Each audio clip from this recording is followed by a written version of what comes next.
देश में ऑपरेशन सिंदूर की चर्चा, दुनिया में ऑपरेशन सिंदूर की चर्चा है, लेकिन पाकिस्तान में ऑपरेशन सिंदूर से मातम पसरा है और हमारे यहां पॉलिटिक्स करने वालों को आग लगी हुई है कि ऑपरेशन सिंदूर में भारत की ताकत तो दिखी, लेकिन नरेंद्र मोदी के नेतृत्व की ताकत दिख गई और ऐसे में वो मोदी को हराएंगे कैसे। इसलिए नया नया विवाद शुरू हो रहा है। अब नरेंद्र मोदी ने एक टीम बनाकर विदेश भेजी भारत का पक्ष रखने के लिए। शशि थरूर ने कह दिया कि भाई पहले कोई सर्जिकल स्ट्राइक इस तरह से नहीं हुई थी जैसी भारत अब करता है, ये नए भारत की नई ताकत है। तो कांग्रेस को आग लग गई। कांग्रेस कह रही है भाई हमने तो बहुत सर्जिकल स्ट्राइक की है। आज इस वीडियो में आपको बताऊंगा कि कांग्रेस के जमाने में कितनी सर्जिकल स्ट्राइक हुई थी, उसकी सच्चाई क्या है और फैक्ट्स क्या कहते हैं। ये बड़े अफसोस की बात है कि ये बातें कहनी पड़ रही हैं, रखनी पड़ रही हैं, लेकिन चूंकि इस पर पॉलिटिक्स इतनी गंदी हो रही है कि इस पर बात करना जरूरी है। क्योंकि आप देखिए कि किस तरह से पूरे मामले में कांग्रेस पार्टी जो है वो शशि थरूर को निशाने पर ले रही है और कह रही है कि भाई हमारे जमाने में भी 6 सर्जिकल स्ट्राइक हुई थी, हम बताते नहीं। भाई एक तो बड़ा सवाल है कि आप सर्जिकल स्ट्राइक करते थे तो बताते क्यों नहीं थे, किस बात का डर था? यही तो लोग नरेंद्र मोदी की ताकत बताते हैं कि वो ठोकते भी हैं और बता के ठोकते हैं और दुनिया को बताते हैं कि बीच में मत आना, ये नया भारत। आप अगर ठोक भी रहे थे, वो भी उसके फैक्ट्स बताऊंगा, तो बताने से क्यों डरते थे? यही तो आपकी कमजोरी मानी जाती थी। मनमोहन सिंह खुद तो चुप रहते थे ही, देश को भी उन्होंने चुप रहना सिखा दिया था कि कुछ करो लेकिन बताओ नहीं। हमारा लड़का आईएएस बन गया लेकिन हमने किसी को बताया नहीं। हमारा लड़का टॉपर है लेकिन हमने किसी को बताया नहीं। हमारा लड़का जो है बहुत काबिल है लेकिन हमने किसी को बताया नहीं। क्यों नहीं बताया भाई? लेकिन कांग्रेस पार्टी को अब आग लगी है कि भाई हमको तो बताना चाहिए, तो अब वो बताने के लिए आगे आ रहे हैं और उन्होंने कहा है कि भाई भारत ने 6 सर्जिकल स्ट्राइक की थी कांग्रेस के जमाने में। पुंछ में, भट्टल सेक्टर में 2008 में, शारदा सेक्टर में, नीलम नदी घाटी के पार केल में 2011 में, सावन पात्रा चेक पोस्ट पर 2013 में, नाजापीर सेक्टर में 2013 में, नीलम घाटी 2013 2014। ये कांग्रेस पार्टी लिस्ट निकाल कर लाई है कि भाई 6 सर्जिकल स्ट्राइक कांग्रेस के जमाने में। अब इन सर्जिकल स्ट्राइक की सच्चाई क्या है वो आपको बताऊं, उससे पहले आप देखिए कांग्रेस को इतनी आग लगी हुई है कि रेवंत रेड्डी यहां तक कह रहे हैं कि राहुल गांधी अगर प्रधानमंत्री होते देश के तो पीओके लेकर चले आते। वो राहुल गांधी जिनके भाई उन्हीं के नेतृत्व में, उनकी माताजी के नेतृत्व में यूपीए की सरकार चल रही थी एक तरीके से पीछे से। उस जमाने में भारत डोजियर देने वाला देश होता था, आज की डेट में डोज देने वाला देश बना है। डोजियर देने वाला देश घुस के मार के पीट के डोज, बढ़िया डोज देने वाला देश बना है, लेकिन इससे कांग्रेस को आगे। अब आपको फैक्ट्स बताना शुरू करता हूं, लेकिन उससे पहले आपकी राय क्या है? क्या आपको लगता है राहुल गांधी पीओके ला सकते थे और नरेंद्र मोदी ने ऑपरेशन सिंदूर जो किया है उस पर आपकी सोच क्या है, कमेंट करके जरूर बताइए। लेकिन कांग्रेस पार्टी ने क्या किया था, कितने सर्जिकल स्ट्राइक किए थे? अगर ये सवाल कौन बनेगा करोड़पति में आज, तो भाई मतलब जिसको अगर मान लीजिए 7 करोड़ रुपए का सवाल हो, एक तो ऑप्शन भी दे दिए जाएंगे तो भी जो है वो विनर नहीं बन सकते, वो 7 करोड़ रुपए हार जाएगा। मैं आपको बताता हूं क्यों। उसकी वजह यह है कि कांग्रेस पार्टी खुद कंफर्म नहीं है कि उसने कितने सर्जिकल स्ट्राइक किए। आप देखिए कि अशोक गहलोत, उनका एक बयान है जिसमें वो कहते हैं कि कांग्रेस पार्टी के जमाने में 15 surgical strike, 15 surgical strikes took place under Congress rule, but it never talked about it. Ashok Gehlot का कहना 15 सर्जिकल स्ट्राइक हमने की। हम इस के बारे में बात नहीं करते, बताते नहीं। भोसड़ी के, अब तो सच बोल दे भोसड़ी के। अब सुनिए, उसी सरकार का हिस्सा रहे केसीआर, 11 सर्जिकल स्ट्राइक का दावा करते हैं। 11 surgical strike carried out during UPA regime without public. यानी इसके पहले आपको मैंने बताया कि अशोक गहलोत कह रहे हैं 15 सर्जिकल स्ट्राइक, उसके बाद 11 सर्जिकल स्ट्राइक, 4 सर्जिकल स्ट्राइक गायब हो गई और केसीआर कहते हैं 11 की, लेकिन हमने बताई नहीं। अभी और सुनिए, इसके बाद आते हैं शरद पवार यूपीए सरकार का हिस्सा रहे, वो कहते हैं 4 सर्जिकल स्ट्राइक हुई थी कांग्रेस के जमाने में, यूपीए के जमाने में, लेकिन हमने बताया नहीं। इनके नंबर बदल रहे हैं लेकिन लास्ट वाली लाइन सेम है कि हमने किया था। किसी ने कहा 15 किया, किसी ने कहा 11 किया, किसी ने कहा 4 किया, लेकिन लास्ट की लाइन सेम है कि हमने बताया नहीं। अरे बताया क्यों नहीं? कर रहे थे तो बताते, दिखाते भारत की ताकत ये है, भारत की सेना का शौर्य दुनिया को पता चलता, आपका नेतृत्व कितना मजबूत था पता चलता। खैर 15, 11, अब 4 हुआ। अभी और सुनते जाइए। अभी राहुल गांधी को सुनिए, UPA did 3 surgical strikes but didn't show up. अब भाई कौन बनेगा करोड़पति में सवाल आ जाए कि बताइए यूपीए के जमाने में कितनी सर्जिकल स्ट्राइक हुई थी? 15, 11, 4 या 3? जो भी जवाब दीजिएगा वो गलत होगा, क्योंकि दूसरा आदमी बता देगा कि नहीं अभी तो 15 हुआ था, तुम 3 का है। तो 3 बोले तो 11 हुआ था, 11 बोले तो 4 हुआ था, 4 बोले तो 3 हुआ था, 15 हुआ था, 11 हुआ था, अलबला के आप रह जाएगा, आपको पता नहीं चलेगा। तो पहले तो कांग्रेस पार्टी ये मन बना ले, उसके नेता मन बना ले कि कितनी सर्जिकल स्ट्राइक हुई थी, क्योंकि अब नया डेटा आ गया है कि 6 सर्जिकल स्ट्राइक कांग्रेस के जमाने में। तो कितने डेटा हो गए? 15, 11, 4, 3, 6। अब इनमें से आप तय कीजिए कि कितनी सर्जिकल स्ट्राइक हुई थी, क्योंकि अगर आप आरटीआई के हिसाब से चलने वालों में से हैं तो आरटीआई तो कहती है कि 2016 के पहले कोई सर्जिकल स्ट्राइक नहीं। तो अब कितना डेटा हो गया? 15, 11, 4, 3, 6, 0। 6 डेटा हो गया कि कितने सर्जिकल स्ट्राइक कांग्रेस के जमाने में हुई। अगर हम करें तो करें क्या, बोले तो बोले क्या। और ये उस आरटीआई की कॉपी भी आपको दिखा रहा हूं जिसमें लिखा है, this section does not hold any data pertaining to surgical strikes if carried out before 29 सितंबर 2016, यानी उस आरटीआई में जो वो डेटा है वो मौजूद ही नहीं था कि भाई अगर कोई हुआ हो तो हमारे पास जानकारी नहीं है, ये उस आरटीआई में जानकारी है। तो पहले तो ये बात, लेकिन अब सवाल है कि भाई जो 6 सर्जिकल स्ट्राइक का जिक्र कांग्रेस पार्टी का, उसके बारे में क्या डिटेल, वो भी हुई नहीं हुई, क्या हुआ उस ऑपरेशन में, क्या हुआ था, वो भी आज आपको फैक्ट्स के साथ बताता हूं। लेकिन नरेंद्र मोदी ने सर्जिकल स्ट्राइक की है या नहीं की है, भारत कितना सक्षम देश ठोकने के मामले में हो गया। सेना तो सक्षम थी, अब नेतृत्व, राजनीतिक नेतृत्व कितना सक्षम हुआ है आपको समझना हो तो आप पाकिस्तान के रिएक्शन से समझ। वहां पर पाकिस्तानी चाह रहे हैं कि राहुल गांधी पीएम बन जाए। वो कॉपीराइट का मामला, इसलिए वीडियो चला के नहीं दिखा रहा हूं, लेकिन इसमें वहां पर बातचीत चल रही है और लोग मोदी को गाली दे रहे हैं और कह रहे हैं कि राहुल गांधी को प्राइम मिनिस्टर बन जाना चाहिए। उसकी बधाई दे रहे हैं, कांग्रेस पार्टी से खुश हैं। भाई अगर आप बहुत बढ़िया सर्जिकल स्ट्राइक कर रहे थे, अंदर तक घुस घुस के मार रहे थे, तो पाकिस्तानी क्यों चाहते हैं कि राहुल गांधी पीएम बने? अगर राहुल गांधी पीओ के ला सकते हैं तो पाकिस्तानी क्यों चाहते हैं कि राहुल गांधी पीएम?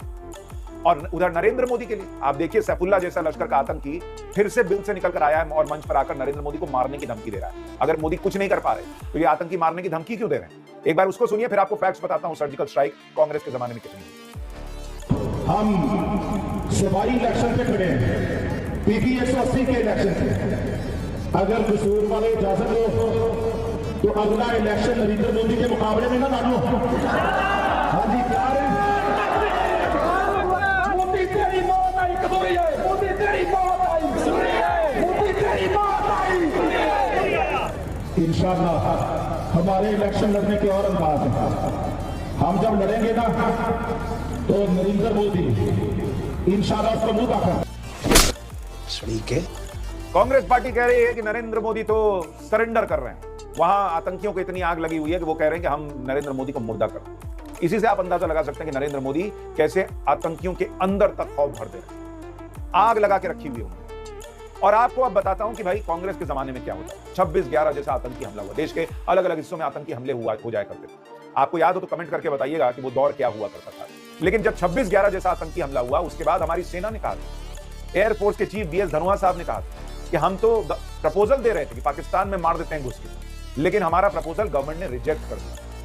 ये था उस समय का भारत कि भाई वहां हमारा एयरफोर्स, हमारी एयरफोर्स कह रही है कि मार देते हैं पाकिस्तान को। 26/11 जैसा बड़ा आतंकी हमला हो गया, दुनिया देख रही थी कि क्या हुआ है। उसके बावजूद हमारी सरकार, उस वक्त की मनमोहन सिंह की सरकार, हिम्मत नहीं जुटा पाई। और मनमोहन सिंह उसकी तारीफ करते थे कि मैंने तो बड़ा संयम दिखाया, मैंने जो है वो कोई एक्शन नहीं लिया। सुनिए मनमोहन सिंह क्या कहा करते। Let me say there was enormous pressure on me at that time. I resisted that pressure, and I think the decisions that I and our government took was, on balance, the right decision. ये फंस गया। ये हुआ करते थे हमारे प्रधानमंत्री, जो 26/11 जैसे आतंकी हमले के बाद भी चुप रहना सही डिसीजन मानते थे। और जब नरेंद्र मोदी घर में घुसकर ठोकने की इजाजत देते हैं तो नरेंद्र मोदी को गालियां पड़ रही हैं, क्या इनमें तो कुछ नहीं। आज के प्रधानमंत्री ऑपरेशन सिंदूर के बाद भी कैसे पाकिस्तान को हड़का के रखते हैं कि औकात में रहो नहीं तो फिर मारेंगे। आज ही का उनका बयान सुनिए, उन्होंने बिहार में क्या कहा, फिर आगे की बात करते हैं। बिहार की धरती से फिर दोहराना चाहता हूं, ऑपरेशन सिंदूर में भारत की जो ताकत दुश्मन ने देखी है, लेकिन दुश्मन समझ लें ये तो हमारे तर्कस का केवल एक ही तीर है।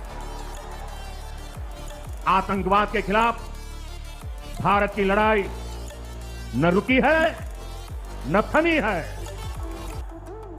आतंक का फन अगर फिर उठेगा तो भारत उसे बिल से खींचकर कुचलने का काम करेगा।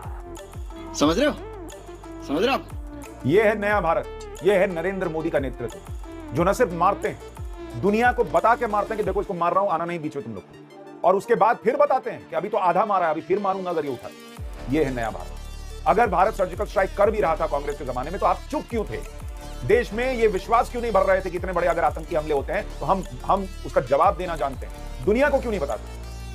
क्योंकि आप उस वक्त जियोपॉलिटिक्स में अपने आप को कमजोर बनाकर बैठे। AK एंटनी साहब का कोई बयान भूल सकता है संसद में, जो उन्होंने कहा था कि हमने चीन के बॉर्डर के पास डेवलपमेंट ज्यादा नहीं किया ताकि चीन से जो है वो तनातनी की स्थिति ना बने। ये देश बनाकर छोड़ा हुआ था आपने, और आप कहते हैं कि अब क्या हो रहा है, नहीं हो रहा है। जाके देखिए जरा पूर्ववर्ती इलाकों में किस तरह से वहां पर इंफ्रास्ट्रक्चर बढ़ा है, सड़कें बनी, और इसलिए चीन को आग लगी। वो चाहता है कि भारत जो है वो पाकिस्तान के साथ युद्ध में घुसे ताकि चीन जो है उसका कुछ फायदा हो सके। उसको लगता है अर्थव्यवस्था के मामले में भी वो भारत से पीछे हो रहा है, रफ्तार नहीं पकड़ पा रहा जो भारत पकड़ रहा है। ये है नया भारत। और अब आपको कुछ और फैक्ट्स बताता हूं। जब कहा जाता है, कांग्रेस कहती है कि 6 सर्जिकल स्ट्राइक, भाई सेना का शौर्य था, वो 6 क्या 60 कर देती। नेताओं के अंदर ताकत नहीं थी उस वक्त की बोलते हैं हाँ जाओ 60 करके। और ये जो 6 वो बता रहे हैं उसके बारे में भी आपको बताता हूं। जो लेफ्टिनेंट जनरल DS हुडा साहब, जिनके समय में नरेंद्र मोदी सरकार में सर्जिकल स्ट्राइक हुई थी पहली, वो खुद बताते हैं एक इंटरव्यू में, वो वीडियो दूसरे चैनल का है तो मैं चला नहीं सकता, लेकिन उसमें वो खुद बताते हैं कि पहले भी सेना ने हमला किया है, लेकिन LOC के 100 मीटर के अंदर तक जाकर सामने जो पोस्ट वगैरह है वहां अटैक करके वापस आ जाती थी।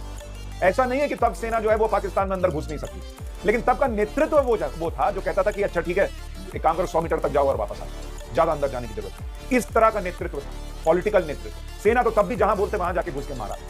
ये फर्क आया है 2014 के बाद। और जो सर्जिकल स्ट्राइक कांग्रेस पार्टी कह रही है वो इसी तरह की हुई, जो बॉर्डर के आसपास के इलाकों में जो एक्शन हुआ वो। और आज की डेट में भारत कहां मारता है? जकोबाबाद में जाके मारता है। आज की डेट में भारत जो है वो रावलपिंडी में पाकिस्तान के सेना के हेडक्वार्टर के बगल में जाकर मारता है, उनके एयरबेस उड़ा देता है, उनका न्यूक्लियर हथियार जहां रखा है उसका मुंह फोड़ देता है। ये है फर्क दोनों स्ट्राइक्स में जब आप डिफरेंस देखते हैं। इसके अलावा आप देखिए, जैसे जून 2008 की बात कही जाएगी। जून 2008 में उस वक्त कहा गया था कि भाई, और वो जितने भी स्ट्राइक हुए उसमें होता क्या था, कहा जाता था कि भाई भारतीय सेना के कुछ जो सैनिक है उनका सर काट के ले, बहुत ही नृशंस हत्या कर दी गई, इस तरह की चीजें होती थी। तो भारत जवाब देता था और जो है वो भारत जो है उसी तरीके से अंदर गया, थोड़ा सा अंदर गया और उनके सैनिकों के ऊपर एक्शन करके चला था। और आप कई बार सेना के लोगों से बात कीजिए, वो खुद बताते थे भाई कई ऐसी जगहों पर पोस्ट है भारत का भी और पाकिस्तान का भी, जो बहुत बीहड़ इलाके में, मान लीजिए जंगल जैसा इलाका है, बहुत सुनसान इलाका है, कभी उधर से बैट की टीम आई, उसने कुछ कर दिया। और जवाब देना है तो आप भी उधर जाके कुछ कर सकते हैं। वो लिमिटेड एरिया में एक एक्शन भारत ने जरूर किया होगा, यूपीए के जमाने में भी किया होगा, लेकिन सवाल तो यही है कि वो लिमिटेड क्यों कर रहा था भारत? 26/11 जैसा हमला झेलने के बाद भी लिमिटेड एक्शन क्यों कर रहा था, आज जैसा एक्शन क्यों नहीं करता है? जैसे एक खबर छपी अभी कि भाई भारत ने 2011 में 8 पाकिस्तानी सैनिक मारे थे और ऑपरेशन जो है वो वहां पर जिंजर किया। अब उसको लेके भी कहा जाता है कि भाई भारत ने एक टीम बनाई, उस वक्त भी भारतीय सैनिकों के सिर काट लिए गए थे, कहा गया, और उनका बदला लेने के लिए जो है वो भारत के सैनिक गए, थोड़ा अंदर तक गए और उसके बाद उन्होंने भी वहां पर ऑपरेशन किया और वहीं पे जो पोस्ट था उसके आसपास उन्होंने ब्लास्ट किया, जो सैनिक मरे उनका सिर काट के ले आ गए, ऐसा रिपोर्ट में दावा। सेना कभी इसको नहीं मानती, मतलब अगर सेना ने किया भी तो वो इसको जो है वो ऑफिशियली नहीं मानती। तो अगर उस वक्त एक्शन हो भी रहा तो भी वो इस तरह का एक्शन था जो बहुत सीमित। ये बड़ी अच्छी बात कही आप। और जब पानी सिर के ऊपर नहीं, डबल खड़ा कर दीजिए और उतना सिर के ऊपर चला जा रहा था कि सैनिकों के सिर काट के ले जाए पाकिस्तान के सैनिक, तब जाकर इस तरह की कार्रवाई होती थी और वो भी थे उधर जाकर थोड़ा सा करके चले। आज की डेट में जो सर्जिकल स्ट्राइक होती है, चाहे एयर स्ट्राइक होती है, चाहे जिस तरह का एक्शन अब ऑपरेशन सिंदूर में दिखा है, वो उस जमाने से बहुत अलग है और उसकी सबसे बड़ी वजह है पॉलिटिकल नेतृत्व का बदलना। आज की डेट में वो पॉलिटिकल नेतृत्व है, नरेंद्र मोदी का वो नेतृत्व है जो ये नहीं परवाह करता कि अमेरिका क्या बोलेगा, जो ये नहीं परवाह करता कि चाइना बगल में पाकिस्तान के साथ खड़ा हो जाएगा तो हम क्या करें, जो ये नहीं परवाह करता कि भाई हमको जवाब देना है तो किसी से पूछना पड़ेगा क्या, या अगर खबर बाहर चली गई तो क्या। और डोनाल्ड ट्रंप का बयान है कि मैंने मोदी से कहा था कि भाई तुम्हारे पड़ोसी के मामले में मैं कुछ करूं, तो नरेंद्र मोदी ने मुझे ही हड़का दिया था कि हेलो हम बहुत दिन से देखते आएंगे, समझ। ये है नेतृत्व का फर्क जिसकी चर्चा हो रही। जो लोग कहते हैं कि राहुल गांधी पीओके ला सकते हैं, इस देश में नरेंद्र मोदी की सरकार तो 10 साल से, आजादी के बाद 75 साल में 50-55 साल तो कांग्रेस ने राज किया, ले आते ना पीओके। और पीओके लाना तो दूर, अगर नेहरू की चली होती तो अपना मौजूदा कश्मीर भी पाकिस्तान ने कब्जा लिया होता, जिस तरह के हालात बने थे। वो तो सरदार पटेल ने भेजा, साहब मानिक शौको के ऑर्डर मिला, निकलिए जाइए, नहीं तो कबीलाई घुस गए थे कश्मीर के अंदर। ये था इस देश का नेतृत्व, नेहरू के जमाने से लेकर मनमोहन सिंह तक, जो नरेंद्र मोदी ने आकर बदला। और यह दुर्भाग्यपूर्ण है, इस मजबूत देश की मजबूती से चर्चा करने के बजाय कांग्रेस पार्टी नरेंद्र मोदी के विरोध के नाम पर ऑपरेशन सिंदूर को नीचा करके दिखाने का प्रयास कर रही है। आज हमारी सेनाओं में जो विश्वास है कि बॉस अगर मैं जहां चाहूं जाकर मार सकता हूं, मेरे पीछे वो पॉलिटिकल नेतृत्व है जो खड़ा रहेगा, वो विश्वास सेलिब्रेट करने का पल है हमारे लिए। और कांग्रेस पार्टी को आग लगी और इसीलिए मजबूरन ये बताना पड़ रहा है कि कांग्रेस के जमाने में क्या हुआ था और अब क्या हुआ है। आपकी राय क्या है, कमेंट करके जरूर बताइएगा। इस वीडियो को ज्यादा से ज्यादा लोगों तक जरूर पहुंचाइएगा, शेयर कीजिएगा। दोस्तों नमस्कार, वीडियो पसंद आया हो तो लाइक और शेयर करें। ऐसी न्यूज़ देखने के लिए हमारे YouTube चैनल को सब्सक्राइब जरूर करें। धन्यवाद। जय